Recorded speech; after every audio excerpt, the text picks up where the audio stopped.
ถึงรถเลยอะไปคำเลยคำเลยเอ๊บ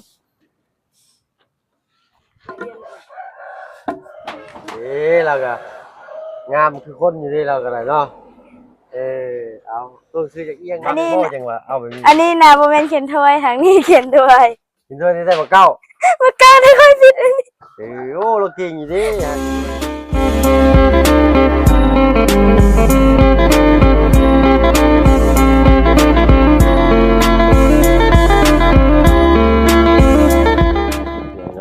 เปิดภาพมากมาเห็ดสังเนาะเอาจับถอยเอาเชี่ยวไปใช้แม่นี่พังรักหัวหน้านี่เอาไปให้รักหัวบ่เนี่ยเมื่อดังมวยปืนโอ้นี่ไรพี่น้องน้ำไม้ยังบงที่เพิ่นปอกเปลือกแล้วปอกไปคนปอกเปลือกนะเพิ่นก็สิได้ไหม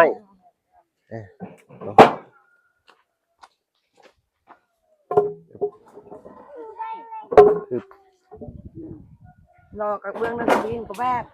เห็นมันมีลมซ้ำดิเห็นเนาะรถเส้นเล็กแกสิจับไปหรอกละ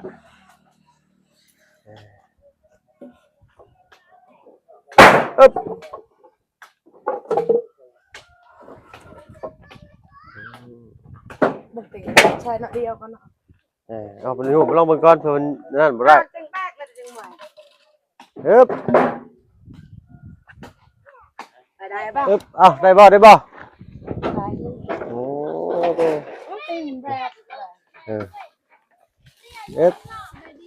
สวัสดีทั้งน้องกองมีเพิ่นพอแล้วคือบ่เอาเดียวล่ะได้บ่ฮะบ่ได้นักบ่เลยเมา2เลยเราเฮ็ดบ้านพี่น้องเนาะก่อนอื่นพี่น้องเนาะเรามาเบิ่งกราบทักทายเด้อพี่น้องเด้อเนาะกราบทักทายสบายดีใหญ่ใจดีและเก็บซีเบิร์ดทุกท่านที่เข้ามาชมช่อง YouTube มาเบิ่งหลายๆคือเก่าไปคลิปเป็นภาพมากกับพากันล้มต้นไม้ต้นตอกแล้วพี่น้องเนาะโอ้ยกลับเมื่อแป๊บเดียวกลับมาเป็นว่ามุนไปเลยละเฮ็ดเนาะ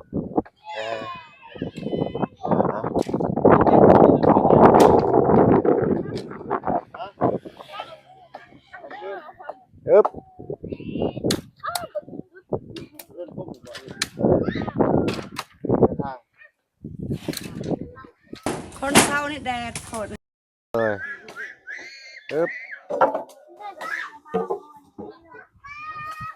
น้องเต้นยิ่งถ่าจัดจะพุ่นมามาสิมาพี่กัน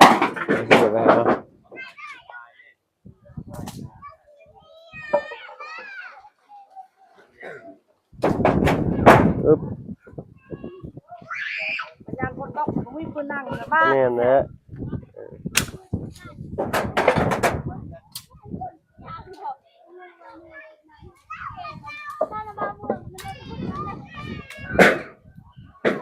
แล้วเลยเนาะมุงหลังคาด้วยเนาะลืมเพิ่มเช้าเนี่ยคนลืมเงิน5 ล้านคนอยู่ใน2อย่างใครจะไม่ไปเพิ่นลืมเงินไว้บ่ลืมเงินเราใจก็ให้เวียดแล้วเราก็ปะอยู่หั่น2อย่างเราตกใจเด้คักแล้วเพิ่นนั่นน่ะ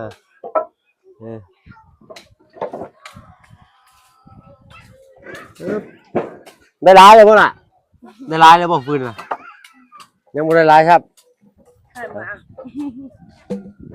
เราเลือกให้ค่อยเลยนะเพราะเราแพงลูกเราเลือกให้อันใหญ่ๆแล้วว่า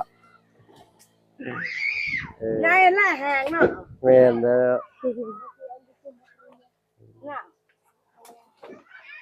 เอาพากันเลิกมาโรงเรียนบ่ล่ะบ่ได้ไปบ่พักเขารถนั่งถ่ายเพิ่นเลิกโรงเรียนอยู่ก็เรียกว่าไปโรงเรียนนะมื้อก็ยังพักก็มื้อคือเบาลืมในพักถูกกันเอาดังแล้วมาจดประวัติเขายังมันแล้วเลยพักมั่งเอาครูสั่งว่ะมือเดี๋ยวปึ้มวิชาภาษาลาวแล้วสั่งสังคมกันคือภาษาลาวกับสังคมไปโรงเรียนบ่เอามานั่ง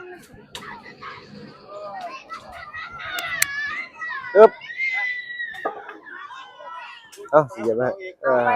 ปมันโบนักอะไรบ่ข ออนุญาตเรานักเลยพอแล้วเอา2อันแล้วมันทิ้งตาเลยฮะพี่น้องไปเบิ่งบ่น้องเพิ่นไหวพื้นมันก็มีแต่ย่ำแรงอยู่ได้พี่น้องนะอันว่าพื้นนี่ก็ได้ไปสักพักหนึงก็พื้นบ่แห้งนี่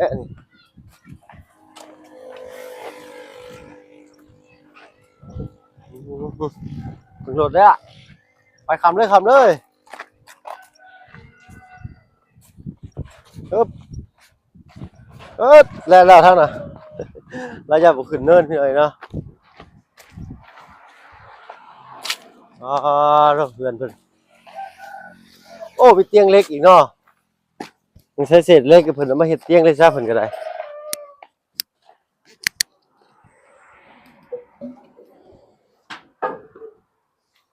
อึ๊บเอาป้าตากฝนนี่สิเลยบ่น้องตะกิงนี่มันสิบ่ตากฝนบ่ในคนหมดก้อนมื้ออื่นจะจับไว้ดีคนแล้วก็จึงเอาอันเฮ็ดห่างอย่างนี้เนาะอึ๊บ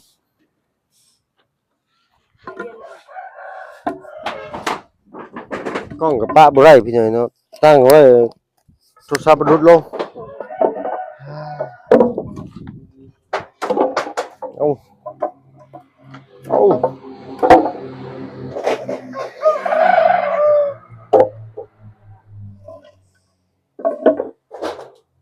เอาทางง่ายเลยถ่าคอยทางอยู่เห็นนักเรียนเรื่องเรียนสิสิมาว่าบ่ได้3:30นพี่น้อยเนาะบ่ได้ฮู้จังได๋นี่ว่าเพิ่นพากโทรศัพท์ก็ร้อนครับฉากแบตไว้ก็อุณหภูมิสูงโพดทางมาสะพุดมันให้น้องนิวบ่ของฝากให้น้องนิวเพิ่นฮะพูดเลยเอาไปฝากให้ในครูนำโดยในครูอยู่ใกล้ๆเด้อยู่ใกล้ๆในครูอยู่ไสก็เรือนน้องเลี้ยงพอดีมาแต่ขุดมันก็เลยในครูว่าได้แล้วว่าเอาให้มื้อกินเด้อเอาเป็นได้ล่ะเอาเบิ่งอยู่งามบ่เพิ่นเจ้ายังแต่พาข้างแล้วบัดนี้เลยพาข้างหยังพาเฮือนนั่นแหละดินตรงดินจี้แล้วมาก่อบัดนี้เป็นค่อยไปพี่น้องค่อยมีเงินข่อยก็สิก่อห้องนึงก่อนผู้เดียวค่อยนอนเอ้าบ่ให้น้องนอนนำบ่น้องชายเด้มันเรานอนอยู่นี่นอนนำแม่เนาะแม่นอนคนละเบื้องแล้วนอนคนละเบื้องแม่นไปนอนกับเราตลอดกันเลยถ้ายังบ่มีแท้ก็ก่อเฮ็ดห้องก่อนเนาะแม่นเฮ็ดจัก2ห้องจิจังไงเอาไปหั่นเพื่อนนี่นอนกันนะ2คน6คนพุ่นแหละข่อยนอนกับผู้นี้พุ่นจะนอนกับผู้นี้แม่นโอ้เฮ็ดอาวุธบ่น่ะจะไปดำปลาบ่เราสิเอายิงหนูฮะเรายิงหนูเอาปืนนี่บ่ยิงหนูน่ะโอ้ของแท้เลยเนาะไปได้อยู่บ่เราได้อยู่บ่หนูไปหากินมันอยู่บ่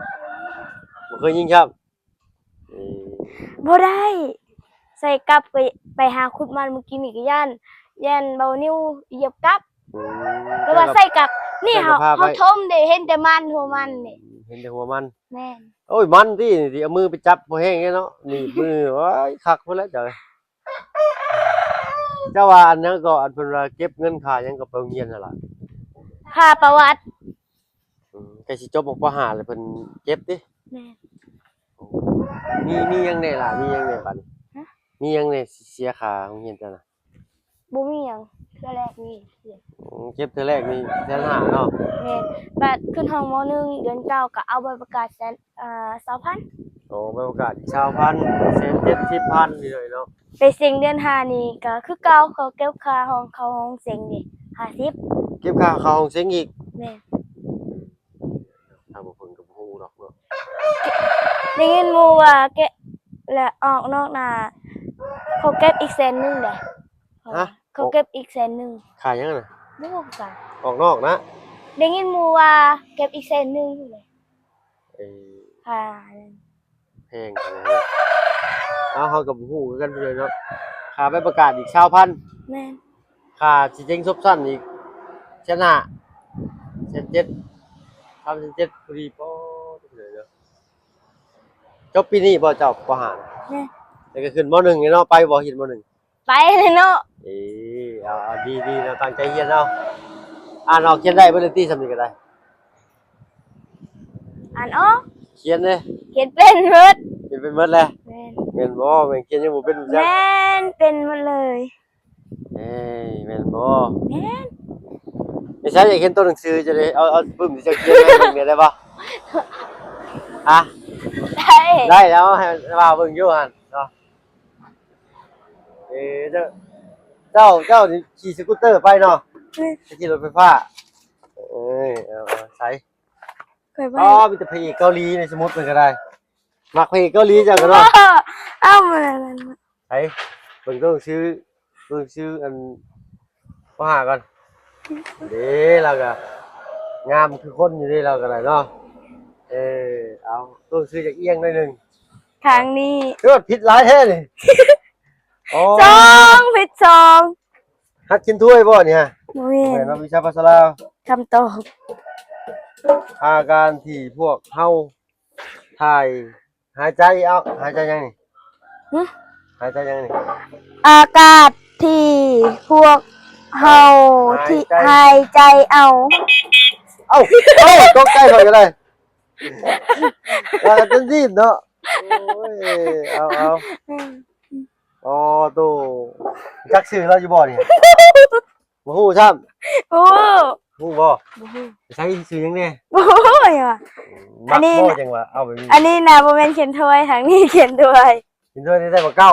มันกล้าได้ค่อยผิดอันนี้ โอ้เราเก่งอยู่เดิหากินถ้วยนี่นะ ผิดมาเองเลยเด้อ เออสระยังบ่แตกเลยเนาะเอามีวิชาจังได๋ของเจ้า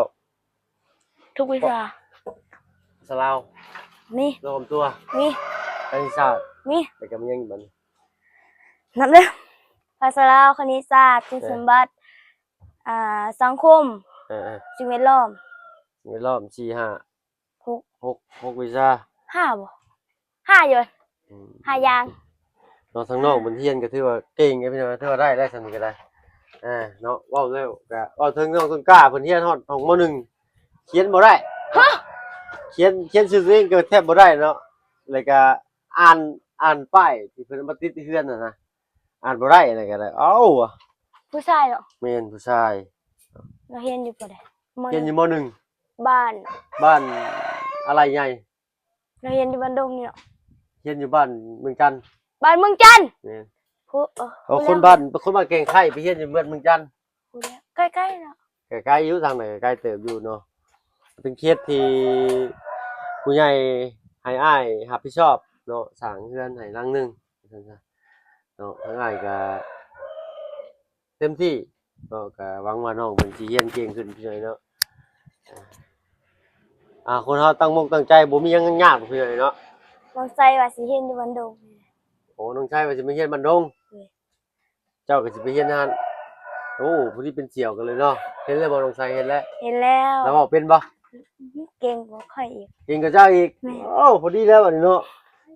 3-4คนไปรวมตัวกันบัดนี้4เช้าแล้วบัดนี้น้องมา4เช้าแล้วบัดนี้น้องเนาะเอา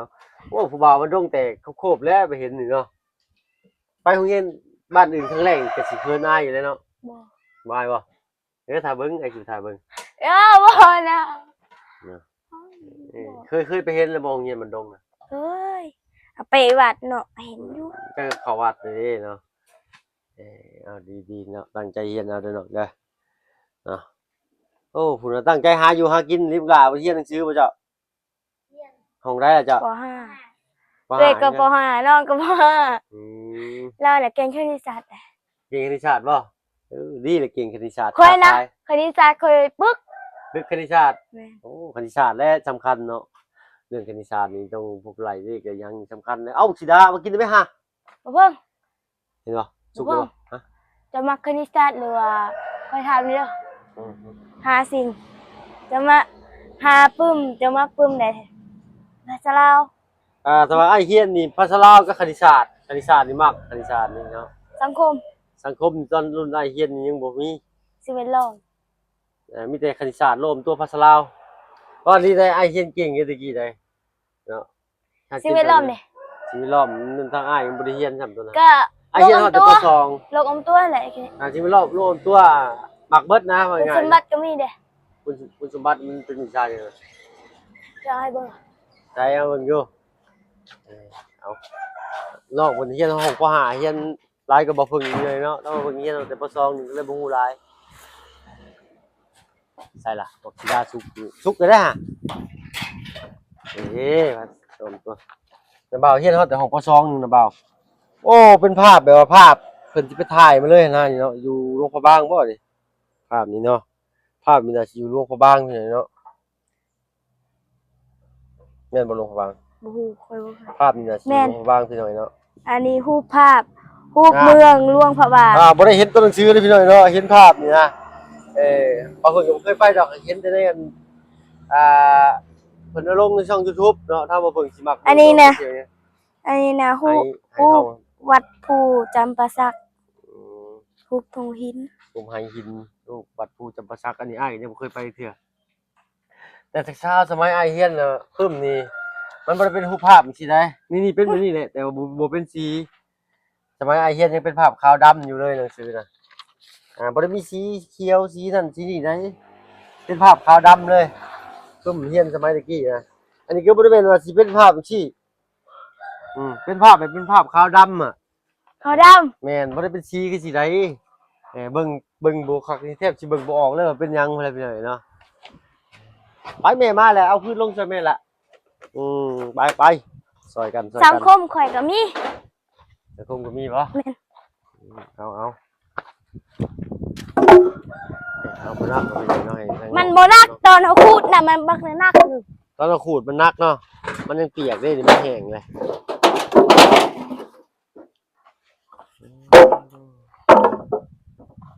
ทางนี้สิใช้แต่ฟืนพี่น้อยเพราะว่าถ่านมันมี การบ่มีเงิน บ่มีเงินซื้อเนาะ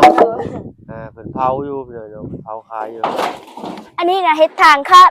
คักเลยเฮ็ดทาง ชื่อเขากินดีกว่า หาพื้นแล้วเนาะ นะบ่าว ฮะ ไม่นี่เฮ็ดทางคัดเด้คัด โอ้ขักเลยใหม่นี่ฮะถ้าเป็นบ้านข่อยนี่เขาสิขายเลยเด้คันเดียวนี่ น่ามันคืออาสิ ใช่ล่ะ น้อย อยู่น้อยๆนั่น แม่น สุกกระบ่ ชุกเบิ่งแน่เรื่องน่ะ เอาไว้ให้เจ้ากินจ้ะเนาะมันคือหมากน้อยบางไงล่ะสิได้จ้ะ เอาบักใหญ่นะซ้ำพี่เด้ ฮะ ซ้ำพี่มั ปั้ น น ใหญ่ บ่ บักใหญ่เขากิ นี่ น สุ มาก เลยนี่ โอ้เอา เอาใหม่มาเห็นเนาะเจ้าบ่เห็นนี่เนาะ ข่อยบ่เห็นลายมือแล้ว มันใช้จอบอยู่นะอยู่นี่ เอาบ่ได้ ให้เจ้าให้มาครับเด้อ หยุดก่อนก็เอาก็ได้บ่มึง ตกนี่เนาะ ไม่ดำ เอาไม่อาวุธลับของเราน้องปลาลุงเก็บชี้โอ้ยน้องแต่งจริงงามมาลีน้องจริงเอ้ยเพิ่นว่าได้ปลาลุงเพิ่นคอมเมนต์มาดิเพิ่นก็แชทมานำเพิ่นเนาะน้องแต่งจริงโอ้ยงามเพิ่นว่าใส่ถึงบ่วันเอ็ดถึงจับว้าวมาระบายสิแม่นมา เบิ่งแน่มันดำเด้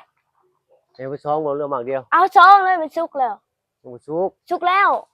มากนี่ยังดิบอยู่เอ้ยเอ้าโอ้ใกล้สิฮอดบัดตกไปหน่อยเนาะสิมันไหม้แล้วบัด มันสุกแล้วนี่เคยกินแล้วนี่ เอาบ่มาสิแม่นนี่มา เคยเอา แล้วตั้งบ่เอาทางน้องนิ้วไปกินเมื่อเลยได้ยังฝากน้องนิ้วมาดิ มัน เดี๋ยวมันแก้วเนาะถึงบ่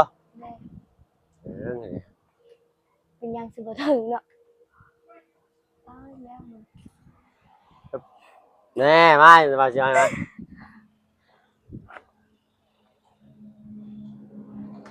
ไอ้เฮ้ยบ่ได้ปะแม่นบ่สิได้เลยเนาะเอ้าหับเด้อตับ